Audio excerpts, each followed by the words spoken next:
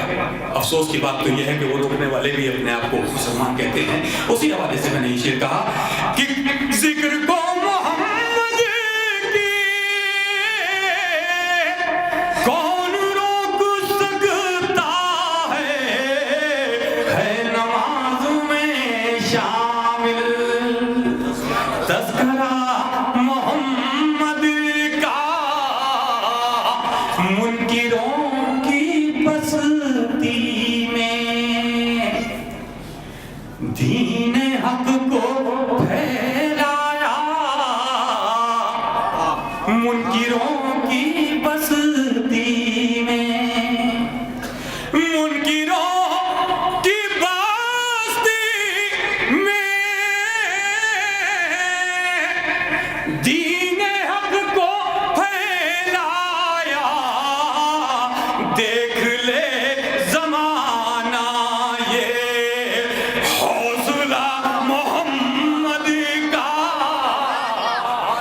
دیکھ لے زمانہ یہ حوصلہ محمد کا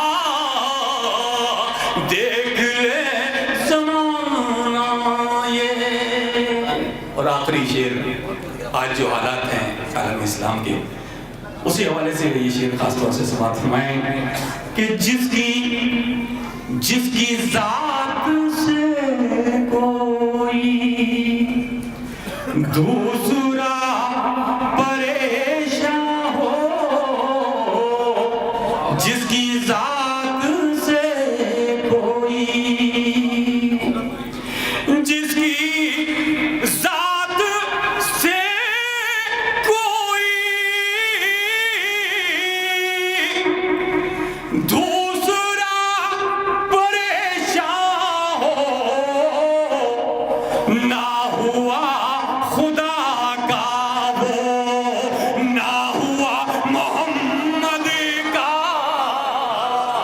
نہ ہوا خدا کا وہ نہ ہوا محمد کا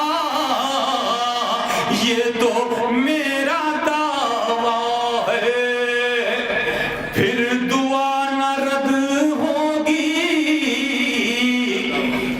یہ تو میرا دعویٰ ہے پھر دعا نہ رد ہوگی دے دیا اگر تم نے واسطہ محمد کا دے دیا اگر تم نے واسطہ محمد کا مدح مصطفیٰ کر کے یہ سلیم کہہ دیجئے مدح مصطفیٰ کر کے یہ سلیم کہہ دیجئے ہر گناہ سے روکے راستہ محمد کا ہر گناہ سے روکے. بلند آواز میں نعرہ صلوات پڑھیے ذرا. بہت بہت شکریہ آپ لوگوں نے بڑی محبتوں سے نوازا. نعرہ تکبیر نعرہ رسالت نعرہ حیدری نعرہ صلوات.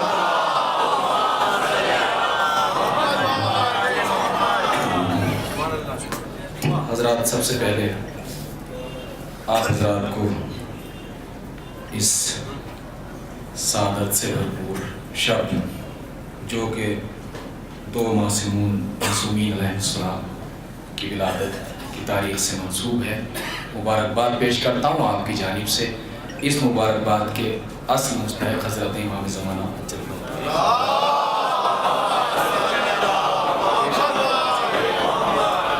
یہیں سے آغاز کرتا ہوں رسالت کے موضوع کہ وہ ایک نور مجسم عبادتوں کا نصیب، وہ ایک نور مجسم عبادتوں کا نصیب، ہر ایک جبی کے لیے ایک چراغ چھوڑ گیا.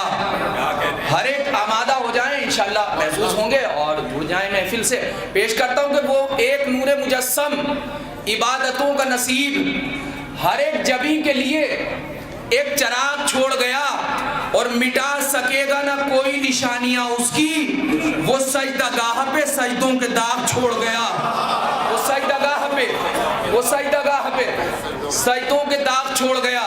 اور انہی کے دم سے ہے روزہ، انہی کے دم سے نماز، انہی کے دم سے ہے روزہ، انہی کے دم سے نماز. بغیر ان کے اگر ہو تو بندگی ہی نہیں، بغیر ان کے اگر ہو تو بندگی ہی نہیں. اور رسول مرضی حق سے زبان کھولتے ہیں. مصرع پیش کرتا ہوں کہ بغیر ان کے اگر ہو تو بندگی ہی نہیں. رسول مرضی حق سے زبان کھولتے ہیں. جو ان کی بات نہ مانے وہ آدمی ہی نہیں، جو ان کی بات نہ مانے.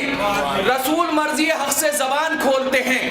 جو ان کی بات نہ مانے وہ آدمی ہی نہیں، جو ان کی بات نہ مانے وہ. دیکھیں حضرات، آمادگی کے طور پر کیونکہ جب خانوادہ اہل بیت میں کوئی خوشی ہوتی ہے تو جس جوش و خروش سے آپ غم کا پرسا اور یہ سب پیش کرتے ہیں، اسی طرح سے اس گھرانے کی خوشی میں بھی شامل ہونا چاہیے. اور آپ حضرات پچھلے برس بھی اس محفل میں یہاں ضرور تشریف لائے تھے سب حضرات، اور یہ اس محفل کی قبولیت اور آپ حضرات کی سماعتوں کی سچائی کی دلیل ہے کہ اللہ نے پھر آپ کو یہ موقع فراہم فرمایا.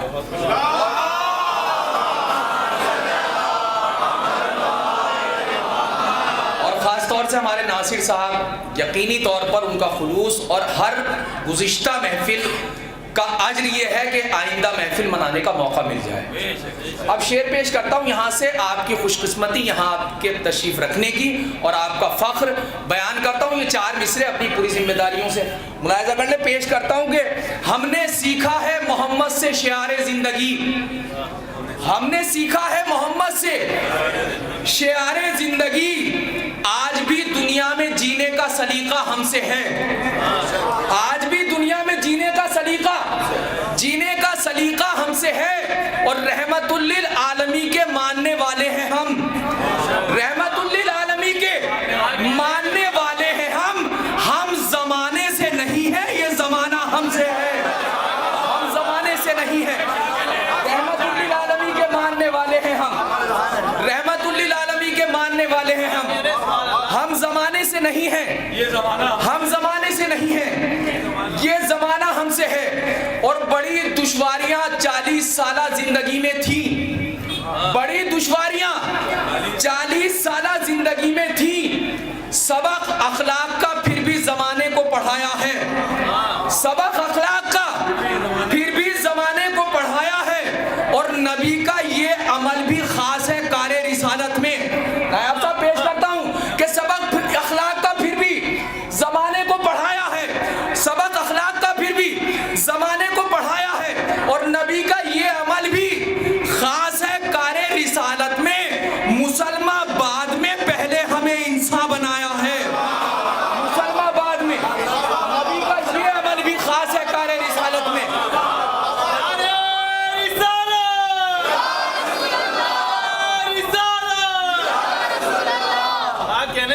نبی کا یہ عمل بڑی دشواریاں 40 سالہ زندگی میں تھی، سبق اخلاق کا پھر بھی زمانے کو پڑھایا ہے. نبی کا یہ عمل بھی خاص ہے کار رسالت میں. مسلمہ بعد میں پہلے ہمیں انسان بنایا ہے، مسلمہ بعد میں پہلے ہمیں انسان بنایا ہے. اور یہ 4 مصرے اور بڑی ذمہ داری کے ساتھ پیش کرتا ہوں. ملاحظہ کر لیں کہ دیکھیے وہ سنت ہمیں نصیب ہوئی اور ہماری خوش نصیبی ہے کہ رسول کی ہمیں وہ ابھی جناب عیسیٰ کی سنت منسوخ ہو گئی، کتابیں منسوخ ہو گئی. وہ اس لیے کہ ان کا کوئی بچانے والا نہیں تھا. ہم خوش قسمتی ہیں اور اسی لیے خوش قسمتی ہے ہماری، اور اسی لیے پوری دنیا میں جتنے ادیان اور جتنی کتابیں آئیں سب کو فالو کیا، لوگوں نے توحید کو بھی مانا، کتاب کو بھی مانا، لیکن ایک سپیریئر مسلمان اس لیے ہے کہ جس سنت کو یہ مانتے ہیں اس کے بچانے والے بھی موجود تھے۔ اب پیش کرتا ہوں مصرے، ملاحظہ کر لیں کہ مسلم آباد میں پہلے ہمیں انسان بنایا ہے، نہ رک پائے کسی سے زینب و سجاد کے خطبے، نہ رک پائے کسی سے زینب و سجاد کے خطبے، یہ بولے تو حقیقت سامنے آئی محمد کی، یہ بولے تو حقیقت، نہ رک پائے کسی سے، نہ رک پائے کسی سے زینب و سجاد کے خطبے، یہ بولے تو حقیقت سامنے آئی محمد کی۔ پیش کرتا ہوں کہ یہ بولے تو حقیقت سامنے آئی محمد کی، اور بتاتا ہے سر دربار ظالم کا عزا دینا، بتاتا ہے سر دربار ظالم کا عزا دینا، چھپا سکتے نہیں دشمن بھی سچائی محمد کی، چھپا سکتے نہیں دشمن بھی، بتاتا ہے سر دربار ظالم کا عزا دینا، بتاتا ہے سر دربار ظالم کا عزا دینا،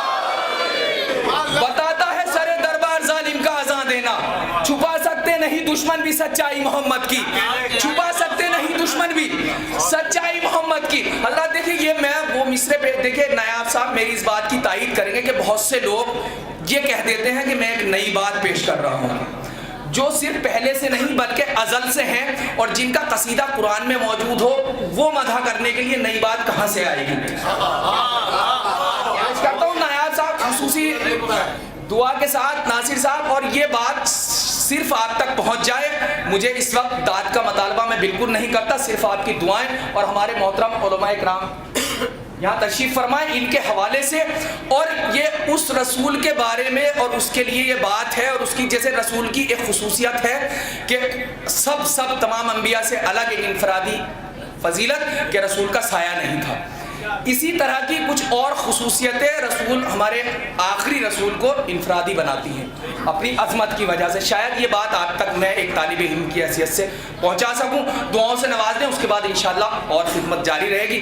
پیش کرتا ہوں کہ چھپا سکتے نہیں دشمن بھی سچائی محمد کی۔ پیش کرتا ہوں مصرے، ملاحظہ کر لیں کہ رضائے حق کا ہے پابند، رضائے حق کا ہے پابند، رضائے حق کا ہے پابند ہر نبی کا کلام، رضائے حق کا ہے پابند ہر نبی کا کلام، کبھی یہ اپنے ارادے سے بولتے ہی نہیں، کبھی یہ اپنے ارادے سے بولتے ہی نہیں، اور وہ صرف ایک محمد ہے جو وحی کے بغیر، کبھی یہ اپنے ارادے سے بولتے بھی نہیں، وہ صرف ایک محمد ہے جو وحی کے بغیر ہے، بولنا تو بہت دور سوچتے بھی نہیں، ہے بولنا تو بہت دور، وہ صرف ایک محمد ہے جو وحی کے بغیر ہے، بولنا تو بہت دور سوچتے بھی نہیں، ہے بولنا تو بہت دور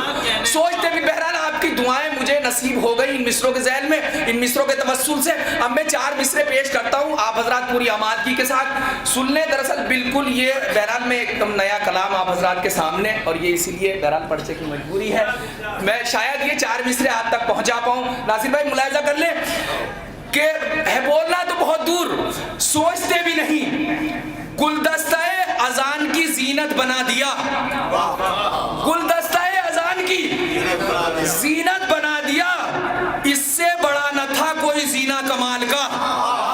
یہ مصرے پیش کرتا ہوں کہ گلدستہ اذان کی زینت بنا دیا، اس سے بڑا نہ تھا کوئی زینہ کمال کا، اس کا نصیب ایسے جگایا رسول نے، اس کا نصیب ایسے جگایا رسول نے، سویا نہ پھر کبھی بھی مقدر بلال کا، سویا نہ پھر کبھی بھی، اس کا نصیب ایسے جگایا رسول نے، سویا نہ پھر کبھی بھی، سویا نہ پھر کبھی بھی مقدر بلال۔ ابھی حضرات ایک بات شروع ہوئی تھی کہ جہاں اسلام لانے والا ہے وہیں بچانے والے بھی موجود ہیں، اور یہ ذکر وہیں تک پہنچے گا انشاءاللہ۔ پیش کرتا ہوں کہ محفل میں جب بھی ذکر رسول خدا ہوا، محفل میں جب بھی ذکر رسول خدا ہوا، معراج کے سفر کا وہاں تذکرہ ہوا، معراج کے سفر کا وہاں تذکرہ ہوا،